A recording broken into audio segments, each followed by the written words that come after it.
നേരത്തെ തെരഞ്ഞെടുപ്പ് സമയത്ത് ജനങ്ങൾക്ക് കൊടുത്ത വാഗ്ദാനങ്ങൾ ഘട്ടം ഘട്ടമായി നടപ്പിലാക്കുന്നതിൻ്റെ തുടക്കമാണ് ഇന്നത്തെ പ്രഖ്യാപനം നമ്മളിൽ കാണേണ്ടത്. ഏറ്റവും കൂടുതൽ ആളുകൾ ഉറ്റുനോക്കുന്നത് KSRTCയിൽ സ്ത്രീകൾക്കുള്ള സൗജന്യ യാത്രയാണ്. ബഡ്ജറ്റോടുകൂടി മാത്രമേ നമുക്ക് ഈ സർക്കാരിനെ നമുക്ക് വിലയിരുത്താൻ പറ്റുള്ളൂ. കാരണം ഇന്നത്തെ ഒരു പ്രഖ്യാപനം മാത്രം വെച്ചിട്ടൊന്നും നമുക്കൊരിക്കലും സർക്കാരിനെ വിലയിരുത്താൻ പറ്റില്ല. ഒന്ന്, സ്ത്രീകൾക്ക് സൗജന്യ യാത്ര എന്ന് പറയുമ്പം പ്രൈവറ്റ് ബസ്സിനെ അത് വലിയ രീതിയിൽ ബാധിക്കും. രണ്ടാമത് ഉള്ളൊരു പ്രശ്നം എന്ന് പറയുന്നത് ഡീസൽ വില വർധനവുമായി ബന്ധപ്പെട്ട് ഇപ്പോൾ ഉണ്ടായിരിക്കുന്ന അധിക ചെലവ്. രാജേട്ടാ നമസ്കാരം. രാജേട്ടാ, പരിമിതികൾക്കുള്ളിൽ നിന്നുകൊണ്ട് തന്നെ ഒരുപാട് പ്രഖ്യാപനങ്ങൾ ഇന്നുണ്ടായിട്ടുണ്ട്. ഈ പ്രഖ്യാപനങ്ങളിൽ ഇപ്പോൾ VD സതീശൻ പറഞ്ഞിരുന്ന ഒന്ന് KSRTC, അത് ഇന്ദിരാ ഗ്യാരണ്ടിയുടെ ഭാഗമായിട്ടുള്ള ഒരു പ്രഖ്യാപനമാണ്. KSRTCയിൽ ജൂൺ മാസം 15-ാം തീയതി തുടങ്ങി സൗജന്യ യാത്ര, സ്ത്രീകൾക്ക് സൗജന്യ യാത്ര എന്നുള്ളൊരു പ്രഖ്യാപനം നടത്തിയിരിക്കുന്നു. അതുകൂടാതെ തന്നെ ആശാവർക്കർമാരുടെ സമരപ്പന്തലിൽ വെച്ചിട്ട് VD സതീശൻ പ്രഖ്യാപിച്ചിരുന്നത് അവർ ആവശ്യപ്പെടുന്ന തുക ഓണറേറിയം അവർക്ക് ലഭ്യമാക്കാൻ വേണ്ടിയിട്ടുള്ള നടപടിക്രമങ്ങൾ ആദ്യ മന്ത്രിസഭാ യോഗത്തിൽ തന്നെ നടപ്പിലാക്കും എന്ന് പറഞ്ഞിരുന്നു. പക്ഷേ 3000 രൂപ മാത്രമാണ് ഓണറേറിയം വർദ്ധിപ്പിച്ചിരിക്കുന്നത്. ഇപ്പോൾ ഏകദേശം 12,000-ഓളം രൂപ അത് അവർക്ക് ലഭിക്കും. അതുകൂടാതെ പിന്നെ അംഗൻവാടി ടീച്ചർമാർക്ക്, അതോടൊപ്പം തന്നെ സ്കൂളുകളിൽ പാചകം ചെയ്യുന്ന ആളുകൾക്കുള്ള LP സ്കൂളിലെ ടീച്ചർമാർക്ക്, പ്രൈമറി സ്കൂളിലെ ടീച്ചർമാർക്ക്, ഇവർക്കെല്ലാം 1000 രൂപ വീതം വർദ്ധിപ്പിച്ചിട്ടുണ്ട്. ഇതുകൂടാതെ തന്നെ ഒരു വയോജന വകുപ്പ് എന്ന പേരിൽ ഒരു പുതിയ വകുപ്പ് കൂടി ആരംഭിക്കാൻ വേണ്ടിയിട്ടുള്ള നടപടിക്രമങ്ങൾ ആരംഭിക്കുന്നു. കാരണം പരിമിതികൾക്കുള്ളിൽ നിന്നുകൊണ്ടുള്ള ഒരു പ്രഖ്യാപനമായതുകൊണ്ട് തന്നെ നമ്മളിതിൽ അധികം വിമർശനത്തിലേക്ക് പോകേണ്ടതില്ല എന്ന് തോന്നുന്നു. കാരണം മുഖ്യമന്ത്രി തന്നെ പറഞ്ഞിട്ടുണ്ട് ധവളപത്രം ഇറക്കുമെന്നും അതിനുശേഷം ധനസ്ഥിതിയെക്കുറിച്ച് കൃത്യമായിട്ടുള്ള ഒരു പഠനം നടത്തിയതിനു ശേഷം കൂടുതൽ പ്രഖ്യാപനങ്ങൾ. ഈ ആശാവർക്കർമാരുടെ ഓണറേറിയം എന്ന് പറയുന്നതിന് അത് ആദ്യ ഘട്ടമാണ്, ഘട്ടം ഘട്ടമായിട്ട് അത് വർദ്ധിപ്പിക്കും എന്ന ഉറപ്പ് നൽകുന്നുണ്ട്. കാരണം ഒരിക്കലും പ്രതിപക്ഷത്തിരിക്കുമ്പോൾ പറയുന്നത് എല്ലാം നടപ്പിലാക്കാനായിട്ട് ഭരണപക്ഷത്ത് വരുമ്പോൾ സാധിക്കത്തില്ല. കാരണം ഇവിടെ നമ്മുടെ കൂടെ ഒരു സിസ്റ്റമുണ്ട്. ആ സിസ്റ്റത്തെ മറികടന്നുകൊണ്ടുള്ള ഒരു സിനിമയിലെ നായകന്മാരെ പോലെയൊന്നും ഒരു ഭരണാധികാരിക്ക് ആക്ട് ചെയ്യാൻ വേണ്ടി പറ്റത്തില്ല എന്നുള്ളതൊരു യാഥാർത്ഥ്യമാണ്. എങ്കിൽ തന്നെയും മുഖ്യമന്ത്രി അവതരിപ്പിച്ചിരിക്കുന്ന ഈ ഒരു ജനപ്രിയ പ്രഖ്യാപനങ്ങളെ എങ്ങനെ നോക്കിക്കാണുന്നു? ഈ VD സതീശൻ ഇന്ന് ചുമതലയേൽക്കുന്നു. ചുമതലയേറ്റ് ഏതാണ്ട് 2-3 മണിക്കൂറിനിടയിലാണ് മന്ത്രിസഭാ യോഗത്തിന് ശേഷമാണ് ഈ വാർത്താ സമ്മേളനം നടത്തിയിരിക്കുന്നത്. അദ്ദേഹം വലിയ പ്രഖ്യാപനങ്ങളൊന്നും നടത്തിയില്ലെങ്കിൽ പോലും നേരത്തെ തെരഞ്ഞെടുപ്പ് സമയത്ത് ജനങ്ങൾക്ക് കൊടുത്ത വാഗ്ദാനങ്ങൾ ഘട്ടം ഘട്ടമായി നടപ്പിലാക്കുന്നതിൻ്റെ തുടക്കമാണ് ഇന്നത്തെ പ്രഖ്യാപനം നമ്മളിൽ കാണേണ്ടത്. അതിൽ കേരളം ഏക ഉറ്റുനോക്കുന്നത് ആശമാരുടെ വേതന വർധനവ് അല്ല എന്നുള്ളതാണ്. ഏറ്റവും കൂടുതൽ ആളുകൾ ഉറ്റുനോക്കുന്നത് KSRTCയിൽ സ്ത്രീകൾക്കുള്ള സൗജന്യ യാത്രയാണ്. ഇപ്പം നമ്മൾ കഴിഞ്ഞ ദിവസം നമ്മളൊരു സമരം കണ്ടു. മന്ത്രിസഭ രൂപീകരിക്കുന്നതിന് മുമ്പ് തന്നെ മഹിളാ മോർച്ചയുടെ നേതൃത്വത്തിൽ എവിടെ സൗജന്യ യാത്ര പ്രഖ്യാപനങ്ങൾ എന്തുകൊണ്ട് നടപ്പിലാക്കുന്നില്ല ചോദിച്ച് മുഖ്യമന്ത്രി അധികാരത്തിൽ വരുന്നതിന് മുന്നേ തന്നെ അദ്ദേഹം രാജിവെക്കണമെന്നൊക്കെ പ്രകടനങ്ങളൊക്കെ നടത്തി. പക്ഷേ ജനങ്ങൾ വളരെ BJPയുടെ സംസ്ഥാന കമ്മിറ്റി തന്നെ അതിനെ തള്ളി പറഞ്ഞിട്ടുണ്ട്. പക്ഷേ എങ്കിൽ പോലും അങ്ങനെ ഒരു സമരം കേരളത്തിൽ നടന്നു എന്നുള്ള വിചിത്രമായൊരു സമരമായിരുന്നു. അതുകൊണ്ട് ഇപ്പം ഇദ്ദേഹം മുഖ്യമന്ത്രിയായി ചുമതലയേറ്റത് ഇന്നാണ്. എന്താണ് ധനസ്ഥിതി എന്നതിനെക്കുറിച്ചിട്ട് ഒരു വ്യക്തമായ ചിത്രമില്ല. അത്തരത്തിലുള്ള ചില പരിശോധനകളൊക്കെ നടത്തേണ്ടതുണ്ട്. മാത്രമല്ല ഏതൊക്കെ രീതിയിൽ പദ്ധതികൾ പ്രഖ്യാപിച്ച പദ്ധതികൾ ഏതൊക്കെ രീതിയിൽ നടപ്പിലാക്കാൻ പറ്റുമെന്നതിനെക്കുറിച്ചൊക്കെ വളരെ സീരിയസ് ആയി ആലോചിക്കേണ്ടതാണ്.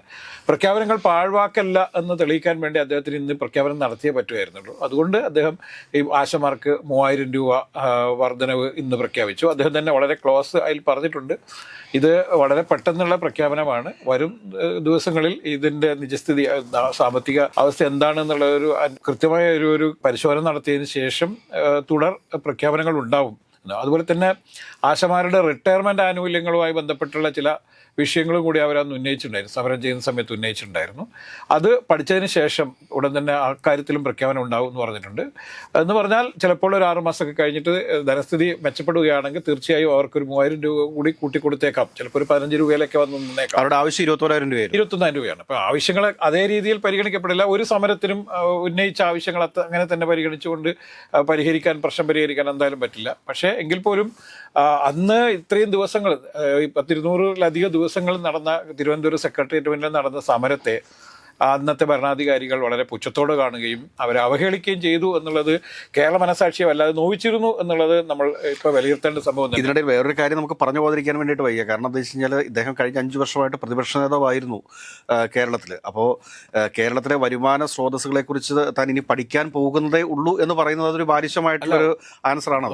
വരുമാന സ്രോതസ്സ് എന്നല്ല അദ്ദേഹം പറഞ്ഞത്. നമ്മൾക്ക് ഏതൊക്കെ രീതിയിൽ വരുമാനം ഉണ്ടാക്കാൻ പറ്റും എന്നതിനെക്കുറിച്ചുള്ള ചില പഠനങ്ങൾ നടന്നുകൊണ്ടിരിക്കുന്നുള്ളൂ. കാരണം തീർച്ചയായും ഇതിനു മുമ്പ് അദ്ദേഹം ഒരു പ്രഖ്യാപനം നടത്തിയിട്ടുണ്ട്. കാരണം UDF അധികാരത്തിൽ വന്നു കഴിഞ്ഞാൽ പൂച്ച പെറ്റ് കിടക്കുന്ന ഖജനാവ് ഞങ്ങൾ പണം കൊണ്ട് നിറയ്ക്കുന്നു. അല്ല, എന്തായാലും ഒറ്റ ദിവസം കൊണ്ടൊന്നും ചെയ്യാൻ പറ്റില്ല. ഞാൻ പറയുന്നത് ഇപ്പൊ ചുമതല എടുത്തതേ ഉള്ളൂ. അദ്ദേഹത്തിന് അത് പഠിക്കേണ്ടതുണ്ട്. അദ്ദേഹം ധനം വകുപ്പ് മന്ത്രിയും കൂടിയാണ് എന്നുള്ളത് നമ്മൾ അറിയണം.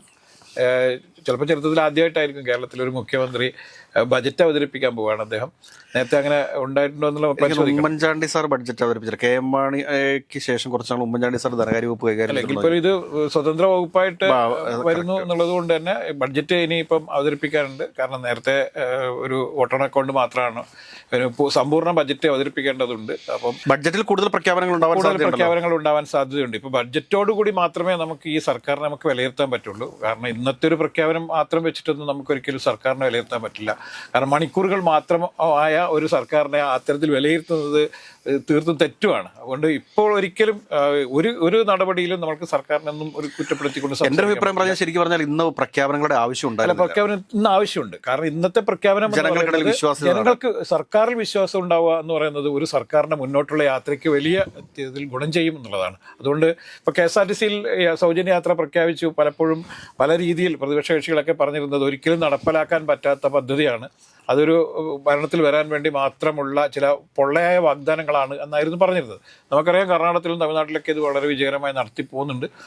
നമ്മളെ പോലെയല്ല അവിടുത്തെ ട്രാൻസ്പോർട്ട് വിഷയം എന്ന് പറയുന്നത്. നമ്മൾ വളരെ വലിയ നഷ്ടത്തിൽ ഓടിക്കൊണ്ടിരിക്കുന്ന ഒരു വെള്ളാനയാണ് KSRTC എന്ന് പറയുന്നത്. മറ്റ് സ്റ്റേറ്റുകളിൽ അതല്ല. പക്ഷെ ഇവിടെ അത് പ്രായോഗികമായി നടപ്പിലാക്കാൻ പറ്റും എന്ന് തന്നെയാണ് ഈ ധനമന്ത്രി കൂടിയായ മുഖ്യമന്ത്രി ഈ പ്രൈവറ്റ് ബസ്സുകളുടെ സമരം ഉടനെ തന്നെ നമുക്ക് പ്രതീക്ഷിക്കാൻ വേണ്ടി സാധിക്കും. തീർച്ചയായും രണ്ട് രീതിയിൽ സമരങ്ങൾ ഉണ്ടാകും. കാരണം ഒന്ന്, സ്ത്രീകൾക്ക് സൗജന്യ യാത്ര എന്ന് പറയുമ്പോൾ പ്രൈവറ്റ് ബസ്സിന് അത് വലിയ രീതിയിൽ ബാധിക്കും. രണ്ടാമത് ഉള്ള ഒരു പ്രശ്നം എന്ന് പറയുന്നത് ഡീസൽ വില വർധനവുമായി ബന്ധപ്പെട്ട് ഇപ്പോൾ ഉണ്ടായിരിക്കുന്ന അധിക ചെലവ്. നമുക്കറിയാം നേരത്തെ കോവിഡ് കാലത്ത് ഡീസൽ ആണ് ഈ ബസ് ചാർജ് വർദ്ധിപ്പിച്ചത്. അതിനുശേഷം ബസ് ചാർജ് വർദ്ധിപ്പിച്ചിട്ടില്ല. ചിലപ്പോൾ ബസ് ചാർജ് വർധനം ആവശ്യപ്പെട്ടുകൊണ്ട് വളരെ പെട്ടെന്ന് തന്നെ സ്വകാര്യ ബസ് മുതലാളിമാർ സമരത്തിലേക്ക് നീങ്ങാനുള്ള സാധ്യത കൂടി കേരളത്തിലുണ്ട്. അപ്പോൾ അതവിടെ നിൽക്കട്ടെ. അപ്പം ഈ പ്രഖ്യാപനങ്ങളെല്ലാം ഇന്ന് നടത്തിയിരിക്കുന്ന പ്രഖ്യാപനങ്ങൾ, പ്രത്യേകിച്ചിട്ടും വയോജനങ്ങൾക്ക് വേണ്ടിയിട്ടൊരു പ്രത്യേക സംവിധാനം ഉണ്ടാക്കുമെന്ന് പറഞ്ഞാൽ അത് ജപ്പാൻ മോഡലിലുള്ള കെയർ ആണ്. പലപ്പോഴും നമുക്കറിയാം ഇവിടെ പ്രായമായവരെ സംരക്ഷിക്കാൻ വേണ്ടിയിട്ട് കൃത്യമായ ഒരു സർക്കാർ സംവിധാനങ്ങളില്ലാത്ത ഒരു സ്റ്റേറ്റാണ്. അതുകൊണ്ട് ഈ സ്റ്റേറ്റിൽ വളരെ മാതൃകാപരമായ ഒരു നീക്കമാണ് ഈ വയോജനങ്ങൾക്ക് വേണ്ടിയിട്ടുള്ള ഇത്. ഈ ഓൾഡ് ഏജ് ഹോം എന്ന് പറയുന്ന യൂറോപ്പിലൊക്കെ ഏറ്റവും വലിയൊരു പ്രൊഫഷൻ കൂടി. അതെ അതെ. അല്ല, അമേരിക്കയിലൊക്കെ നമുക്കറിയാം പലരും അമേരിക്കയിലൊക്കെ പോയി കാശുണ്ടാക്കിയതൊക്കെ എന്ന് പറയുന്നത് അങ്ങനെയല്ല. പക്ഷെ ഇത് സർക്കാരിൻ്റെ വലിയ പ്രൊട്ടക്ഷൻ, വയോജനങ്ങൾക്ക് വലിയ പ്രൊട്ടക്ഷൻ നൽകേണ്ടതുണ്ട്. അത് അനിവാര്യമാണ്. ഇപ്പോൾ പല വീടുകളിലും അച്ഛനും അമ്മ മാത്രം ഉള്ള അവസ്ഥയൊക്കെ ഉണ്ട്. മക്കളൊക്കെ വിദേശത്തൊക്കെയായി അവിടെ ചില നഴ്സുമാരെയൊക്കെ, ഹോം നഴ്സിനെയൊക്കെ വെച്ചിട്ട് കൊണ്ടുവന്നു. അപ്പോൾ അവർക്ക് വ്യക്തമായ ഒരു പണമുണ്ടായിട്ടും ചിലപ്പോൾ അവസാന കാലഘട്ടത്തിലൊക്കെ വലിയ ബുദ്ധിമുട്ട് അനുഭവിക്കുന്ന ഒരുപാട് ഫാമിലീസ് ഉണ്ട്. ഒരുപാട് എംപ്ലോയ്മെന്റ് ഓപ്പർച്യൂണിറ്റി ഉണ്ടാവാനുള്ള സാധ്യതയുണ്ട്. അത് വളരെ സംസ്ഥാനത്തിനകത്തു നിന്ന് എംപ്ലോയ്മെന്റ് ഉണ്ടായാലും പുറത്തുനിന്നുള്ള ആളുകളെ ഒരുപാട് എന്തായാലും സംസ്ഥാനത്തിനകത്തും ഉണ്ടാവും. പക്ഷെ എന്തായാലും ഈ സർക്കാർ അത്തരത്തിലുള്ള ഒരു തീരുമാനം എടുത്തു എന്ന് പറയുന്നത് വളരെ ശ്ലാഘനീയമാണ്. നമ്മൾ ഇതിൽ എടുത്തു പറയേണ്ടതുണ്ട്.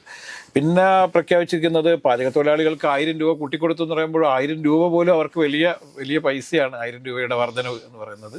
അതുകൊണ്ട് അപ്പോഴും പറയുന്നുണ്ട് ഇത് വളരെ ചെറിയ പൈസയാണെന്ന് അറിഞ്ഞുകൊണ്ട് തന്നെയാണ്. പക്ഷേ എങ്കിൽ പോലും ഇപ്പോഴത്തെ ഒരു അവസ്ഥ വെച്ചിട്ട് നമുക്ക് ഈ വളരെ പെട്ടെന്ന് പ്രഖ്യാപിക്കാവുന്നത് 1000 രൂപേന്റെ വർധനവ്. മിനിമം വേതനമൊക്കെ നിലവിൽ വന്നിട്ടുള്ള ഒരു രാജ്യമല്ലേ നമ്മുടെ ഇന്ത്യ എന്ന് പറയുന്നത്. അപ്പോൾ മിനിമം വേതനത്തിന്റെ പരിധി എല്ലാ തൊഴിലും മിനിമം വേതനം താൽക്കാലികമായിരിക്കും. ഇതൊക്കെ താൽക്കാലിക ജോലികളാണല്ലോ, സ്ഥിരം ജോലികളല്ല. ഇപ്പൊ പാചക തൊഴിലാളികൾ എന്ന് പറയുന്നത്, സ്കൂളിലെ പാചക തൊഴിലാളികൾ എന്ന് പറയുന്നത് അതൊരു സ്ഥിര നിയമനമല്ല. അത് സ്വാഭാവികമായിട്ടും അത് PTIന്റെയും ഒക്കെയുള്ള സഹായത്താലാണ് ഈ പൈസ കൊടുത്തുകൊണ്ടിരിക്കുന്നത്. അപ്പോൾ അവർക്കൊരു മിനിമം വേജസ് എന്ന് പറയുന്നത് തന്നെ അങ്ങനെ അതിലേക്ക് വരാത്തത് കൊണ്ടാണ് ചെറിയ പൈസ മാത്രം കൊടുക്കുന്നത്. പക്ഷേ 1000 രൂപയുടെ വർധനവ് ഒരു വർഷം അവർക്ക് 12,000 രൂപ അധികം കിട്ടും. അപ്പോൾ അവരുടെ ജീവിതം ഇപ്പം വർദ്ധിച്ചു വരുന്ന പല വില വർധനവൊക്കെ വെച്ച് നോക്കുമ്പോൾ അത് ചെറിയ പൈസയാണ്. എങ്കിലും ഒരു സഹായം എന്നുള്ള രീതി നമുക്ക് അതിനെ കാണാവുന്നതാണ്. ടോട്ടൽ നോക്കുമ്പോൾ സമയത്ത് ഇന്ന് ഇപ്പം മുഖ്യമന്ത്രി ചാർജ് എടുത്തതിന് ശേഷം ആദ്യമായി നടത്തുന്ന ഈ പ്രഖ്യാപനം വളരെ ആകർഷകമാണ് എന്ന് തന്നെയാണ് എൻ്റെ ഒരു വിലയിരുത്തൽ. ഇനിയിപ്പം ബുധനാഴ്ച നടക്കുന്ന ക്യാബിനറ്റിൽ കുറച്ചും കൂടി കാര്യങ്ങൾ തീരുമാനിക്കാനുണ്ട്. എന്തായാലും അത്തരത്തിലുള്ള ചില പ്രഖ്യാപനങ്ങൾ കൂടി ഉണ്ടാവും, നമ്മൾ കാണാം. പിന്നെ സമ്പൂർണ്ണ ബജറ്റ് അവതരിപ്പിക്കുന്ന സമയത്ത് കുറച്ചും കൂടി വലിയ പദ്ധതികളും ഒക്കെ പ്രഖ്യാപിക്കാനുള്ള സാധ്യതയുണ്ട്. പക്ഷേ എങ്കിൽ പോലും പ്രതീക്ഷ നൽകുന്ന രീതിയിലുള്ള ഒരു മുന്നോട്ടേക്കുള്ള ഒരു കാൽവയ്പായിട്ടാണ് നമ്മൾ ഈ വി ഡി സതീശൻ്റെ ഈ മുഖ്യമന്ത്രിയായതിനു ശേഷമുള്ള പ്രഖ്യാപനത്തെ നമ്മൾ കാണേണ്ടത്.